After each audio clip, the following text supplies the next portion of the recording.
That leads us then to the main event. Randy Orton, Batista, Daniel Bryan.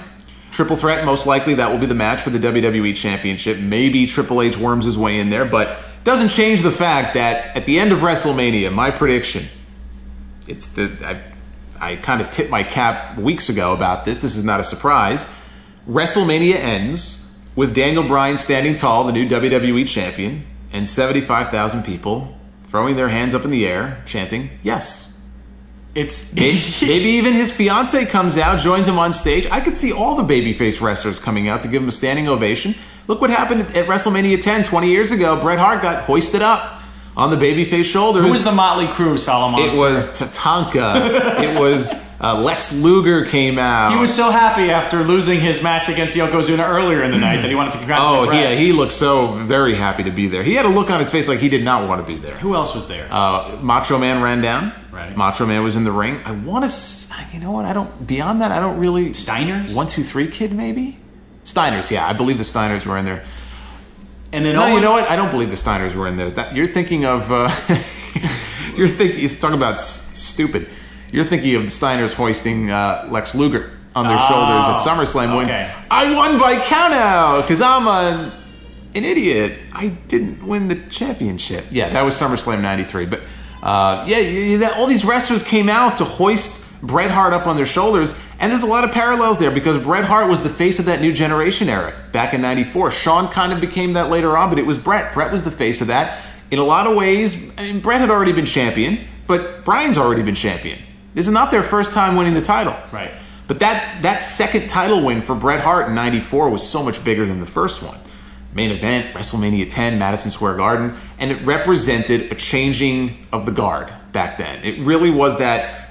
It started in 92, 93, but that really signaled the changing of the big monsters to guys like Bret and Owen. I mean, Bret and Owen were the headline program for the next 6-8 months in that company. Speaking of Owen at ringside, right at the entranceway, looking on in disgust as his brother was celebrating. I think that's also part of an iconic moment. And so, hey, I could see something whether it's in the ring or on the stage with pyro going off in the background, but I think there's going to be a giant celebration at the end of that pay-per-view. It'll be a much more fun ending than last year with this forced Rock Cena stage presentation. Exactly. I went back and watched that match on the network, by the way, about a week ago.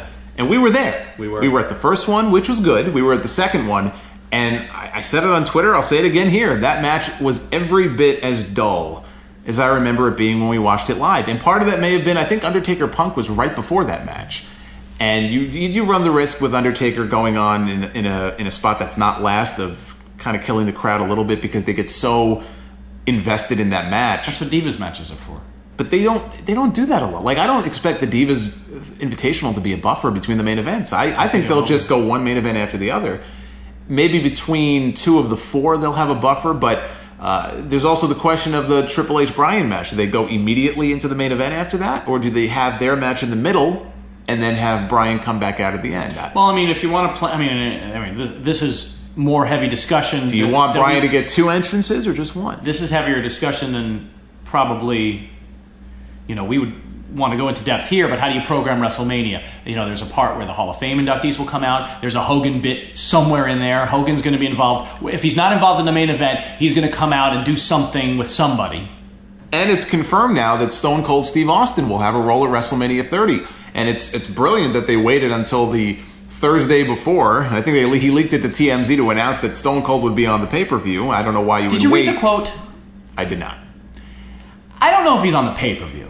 Everyone is crowing that he's on the pay-per-view. My understanding is that he is confirmed to have a role on the pay-per-view. His quote was, "You'll have to tune in to see what happens." But then WWE officially put a press release out. Oh, did they? I believe they did. Oh, that I didn't see. I believe so, yeah. Okay, if they put out a press release... And I expected him to be there when I found out he was going to be at the Hall of Fame. There's no reason to have Steve Austin in town for the Hall of Fame and not have him on the WrestleMania big 30th pay-per-view.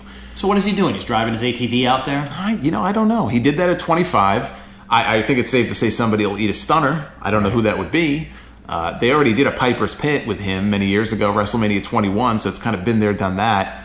I don't know. I don't know what role he filled. I'm happy he'll be there. I want to hear that music shatter. I'm looking forward to seeing Steve Austin and Hulk Hogan on the same show more for the music than anything else. So yeah, he'll be there just as an FYI. But to go back to the triple threat, Orton, Batista, Bryan. Bryan wins, big celebration, big satisfying moment at the end of the pay-per-view. Right. Do you see it the same way? Yeah. Do you see them swerving the fans? Do you see Batista leaving with the title after a big... do you see Punk coming out like a lot of people seem to think Punk's going to come out? CM Punk's not coming out. Okay. I kind of wonder if... I wouldn't put... I don't think... I think all the things that we talk about, we wouldn't put it past WWE doing, maybe save Punk. But, you know, them announcing somebody else as champion, and then Hogan comes in and has to correct it. You know, Batista gets announced as the new WWE World Heavyweight Champion. Maybe there's some sort of chicane. You mentioned it before. There could be some chicanery where it's not. There's a bizarre finish. He gets screwed again, and they just want to troll the audience just a little bit. But you know what? They did that with Rock and Punk at the Royal Rumble last year. Punk pinned The Rock. Right. He pinned him. Yes, I was there. And The Rock is outside. Vince McMahon comes out, and then The Rock apparently has the power to book his own matches now, and he's an authority figure as well in WWE. You're not taking it away from him. I am. And then he just rings the bell. The match continued, and he won the belt. And people went crazy, and that's all fine and good. The Rock and Daniel Bryan are not the same. The Rock can get away with that. A lot of people are not. John Cena is not quite on The Rock's level. Okay, Daniel Bryan certainly is not at that level. Okay, even I'm not so blind to think that. He needs all the help he can get to boost his credibility. Okay, right. And he's been through so much. His character has been through so much crap. You can't have a disputed finish like that. By the way, every time you say the word character, Brian Blade loses a wing. Well, he's not here right now, so I don't think he'll mind. Let me put a pin in him right now. He needs all the help he can get. I think the only way to do that, he has to win convincingly. He can't win, the only reason he won is because Hulk Hogan saved Daniel. I don't want Hulk Hogan to save Daniel. I don't even want Vince McMahon to save Daniel Bryan. You want Daniel Bryan. I want Daniel Bryan. I want him to save his own ass. All right. That's what I want. Okay. So I think we're in agreement on that. That's what I want, for sure. All right. Then we are in agreement. That's what I'm hoping for, and that's what I want.